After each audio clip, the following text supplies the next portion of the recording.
Harry is known as the infamous Terminator. The level of royal destruction is second to none. Hello friends, welcome to the hottest news of the day about the notorious hypocrite of the royal family, Harry, on our Kate Middleton and the Queen News version 2 channel.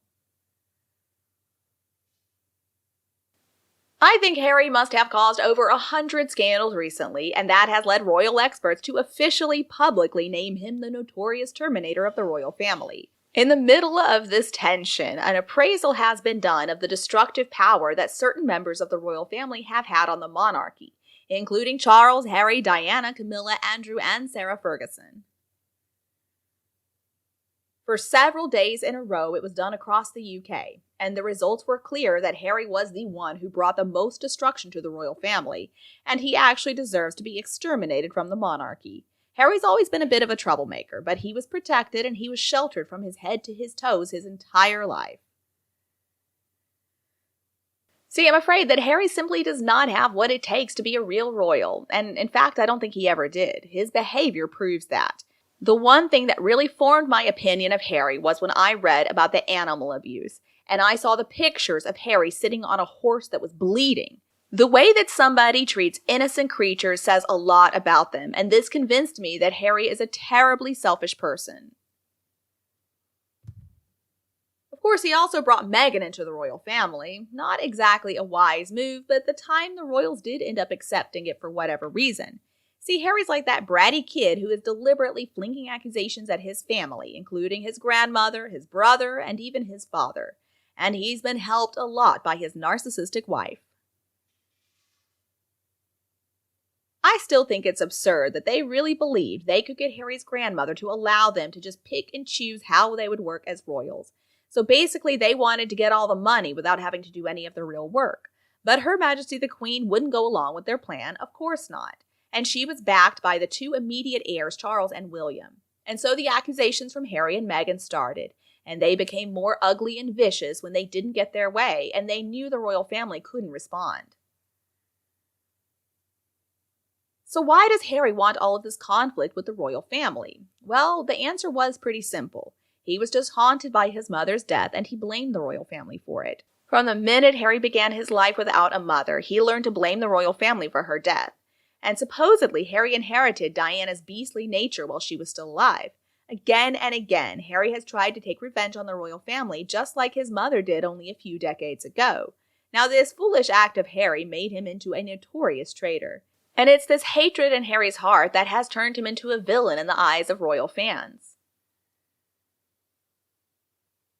I mean, there was that time that he dressed up like a Nazi, he was partying naked, and also he struck photographers.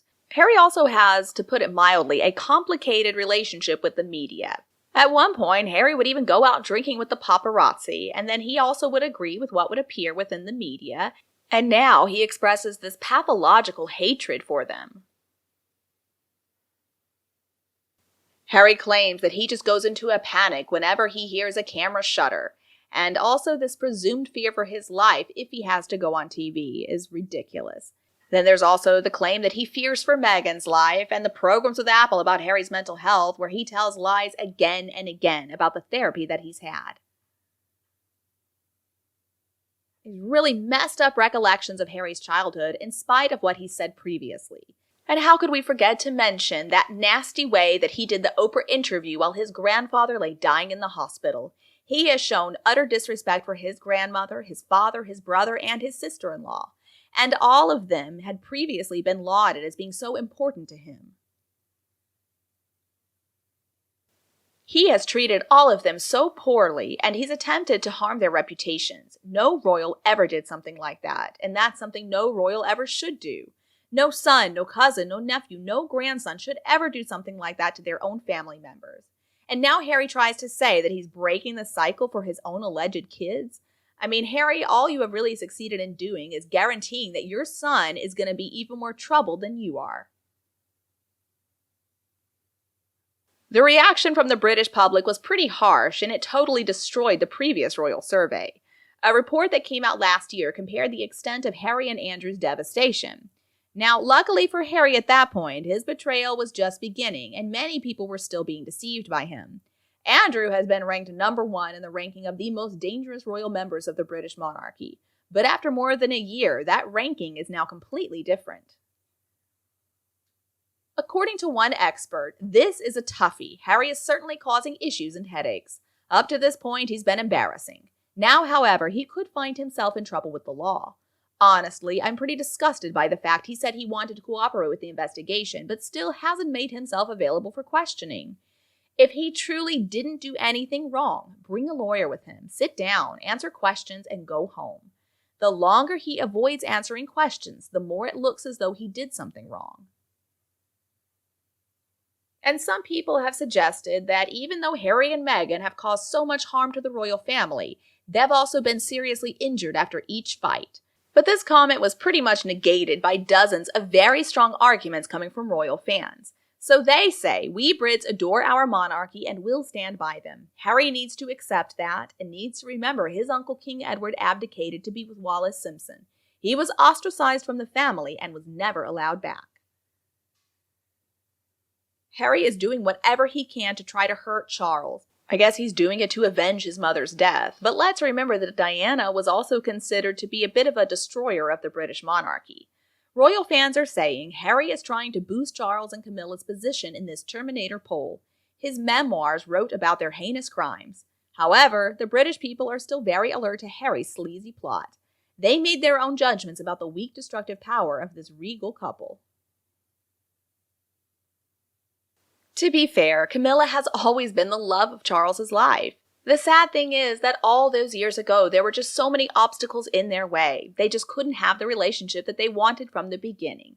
And I actually do not blame her for the problems that Charles and Diana had. I think the royal family really should take some responsibility in all of that. Now, should Camilla have had the affair with Charles when he was married to Diana? Well, I can't say for sure that I agree with that. But you know what? Love is powerful, and to make yourself forget love, I don't know that it's possible. Charles was also well aware that Diana was also having affairs. She was no angel. Now, in my opinion, it's clear that Charles and Camilla were absolutely made for each other, and their relationship has stood the test of time as well as opinion. It's tragic how Diana, Camilla, and Charles were all caught in this tragic love triangle, and really all three of them have some share of the blame. This split public opinion into the Diana camp of the unloved wife or the Charles and Camilla tale of forbidden but true love. And it was really sad. Of course, it caused some damage, and it has been repaired over time by the dedication to duty that both Charles and Camilla have shown. See, Charles is not the first person to get it wrong the first time and then to get it right the second go around. I have to consider that I am also in this camp. And Harry has done whatever he can to try to hurt Charles and Camilla in this nasty war, but the British royal family has always believed in the devotion of the regal couple. This cunning strategy of Harry's simply was not working anymore, and this makes us realize that people's beliefs do play a very important role. And now we can see clearly why Harry is viewed as this destroyer. He has truly lost the trust of the people. And at the end of the day, Harry only has himself to blame for the beating that his credibility has taken. But it is worth mentioning that Harry hasn't yet realized that he's miserable. So what do you think about the ranking of members who are in danger of destroying the royal family? And what do you think about Harry's position in this ranking? Please let us know what you think below in the comments section. We hope you have found this video helpful. And don't forget to leave us a like, share, and subscribe to the channel if you enjoy it. Thank you so much for watching, and I'll see you in the next videos.